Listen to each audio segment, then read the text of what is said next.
வணக்க மக்களே, சற்று முன் வெளியான செய்தி ஒன்று வெளியாகிறது.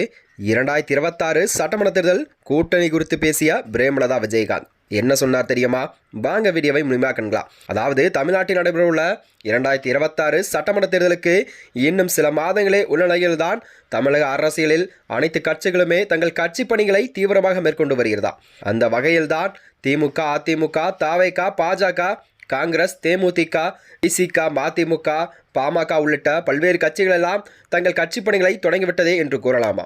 அதனைத் தொடர்ந்துதான் ஒன்றாக உள்ளம் தேடி இல்லம் நாடி என்ற பெயரில் தேமுதிக தலைவர் பிரேமலதா விஜயகாந்த் அவர்கள் தமிழகம் முழுவதும் தனது பிரச்சாரத்தை தொடங்கியுள்ளாராம். இந்த பிரச்சாரத்தின் ஒரு பகுதியாகத்தான் விஜயகாந்த் நினைவாக கேப்டன் ரதர் யாத்திரையை மேற்கொள்ளப்பட்டு வருகிறது. அதாவது திருப்பத்தூரில் தொடங்கி இந்த ரத யாத்திரை தமிழகம் முழுவதும் பயணம் மேற்கொள்ளுவதாகவும் தேமுதிக தலைவர் பொதுச்செயலர் பிரேமலதா விஜயகாந்த் அவர்கள் இந்த ரத யாத்திரை பயணம் நடைபெறும் என்றும் செய்திகள் வெளிவந்தன.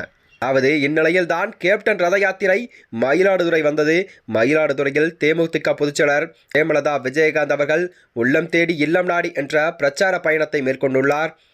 சின்னைக்கடை வீதியில் மக்களை தேடி மக்கள் தலைவர் கேப்டன் என்ற ரதத்திற்கு படையலிட்டு துவங்கி வைத்து ரோடு ஷோவும் நடத்தி சென்று மக்களை சந்தித்துள்ளார். அது மட்டுமன்றி பூக்கள் தூவி வான வேடிக்கையுடன் ஆடும் குதிரையாட்டம், ட்ரம்ஸ் வாத்தியம் முழங்க ஒரு பேரணியாக அவர் அக்காட்சியை தொடங்கியுள்ளாராம்.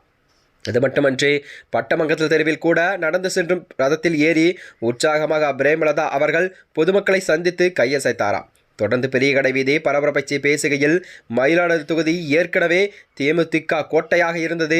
வரும் தேர்தலில் மீண்டும் இத்தொகுதியானது தேமுதிக கண்டிப்பாக இத்தொகுதியில் வெற்றி பெறும். அவ்வாறு வெற்றி பெற்றால் இங்குள்ள பாதாள சாக்கடை பிரச்சனைகளெல்லாம் கண்டிப்பாக தீர்வு காணப்படும். புறவழிச்சாலை அமைக்கப்படும். புதிய பேருந்து நிலையத்தை விரைந்து பயன்பாட்டிற்கு கொண்டு வர அனைத்து நடவடிக்கையுமே தேமுதிக வெற்றி பெற்றால் இது அனைத்துமே நடைபெறும் என்று அறிவித்திருந்தாராம். அது மட்டுமின்றி தமிழக போக்குவரத்துறை அமைச்சர் தொகுதியிலே கூட பேருந்து வசதிகள் இல்லை. தெருவுக்கு 10 டாஸ்மாக் கடைகள் திறந்ததை விட வேறு எதுவும் இல்லை.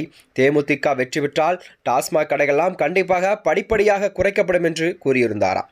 மட்டுமின்றி அப்போது அவர் கூறுகையில் தேசிய ஜனநாயக கூட்டணி சார்பாகத்தான் சிபி ராதாகிருஷ்ணன் அவர்கள் குடியரசு துணைத் தலைவர் வேட்பாளராக அறிவிக்கப்பட்டுள்ளார். அவர் வெற்றி பெற்றால் அது நிச்சயம் தமிழ்நாட்டுக்கும் தமிழருக்கும் ஒரு பெருமையாக மிகுந்ததாக இருக்கும் என்று அவர் கூறியிருந்தாராம். அவர் வெற்றி பெற்ற அனைவருமே ஒன்றிணைந்து தங்களுடைய ஆதரவை எல்லாம் அவருக்கு அளிக்க வேண்டும் என்று அவர் கேட்டுக்கொண்டுள்ளாராம். அது மட்டுமின்றி ஜனவரி 9ஆம் தேதி கடலூர் நடைபெறும் மாநாட்டில் கூட்டணி குறித்து அறிவிக்கப்படும் எனவும் திமுக ஆட்சியில் நிறைவேற்றாத வாக்குறுதிகள் எல்லாம் கண்டிப்பாக நிறைவேற்றப்படவில்லை என்பது உண்மை. ஆனால் பல திட்டங்களை நிறைவேற்றியுள்ளார். நிறைகளும் குறைகளும் நிறைந்தால் கூட ஒரு ஆட்சி இருக்கிறது. தனது கூட்டத்தினிடையே அடிக்கடி ஆம்புலன்ஸ் வாகனம் வேண்டுமென்றே செல்வதாக எதிர்க்கட்சித் தலைவர் எடப்பாடி பழனிசாமி அவர்கள் தெரிவித்திருந்தார். அது மட்டுமன்றி இந்த ஆண்டாண்டு காலமாக நடக்கக்கூடிய ஒன்றுதான். நாங்களே அதை சந்தித்து கொண்டிருக்கிறோம். ஆம்புலன்ஸ் வாகம் வரும், மின் விளக்குகளை அணைத்து விடுவார்கள். இது போன்ற நிறைய பிரச்சனைகள் எல்லாம் வரும் என்று அவர் கூறியிருந்தாராம். தமிழகத்தில் கட்சி தாவல் என்பது புதுசு கிடையாது. தேமுதிகவில் கேப்டன் வளர்த்த எம்எல்ஏ முதுகில் குத்திவிட்டு சென்றதுண்டு.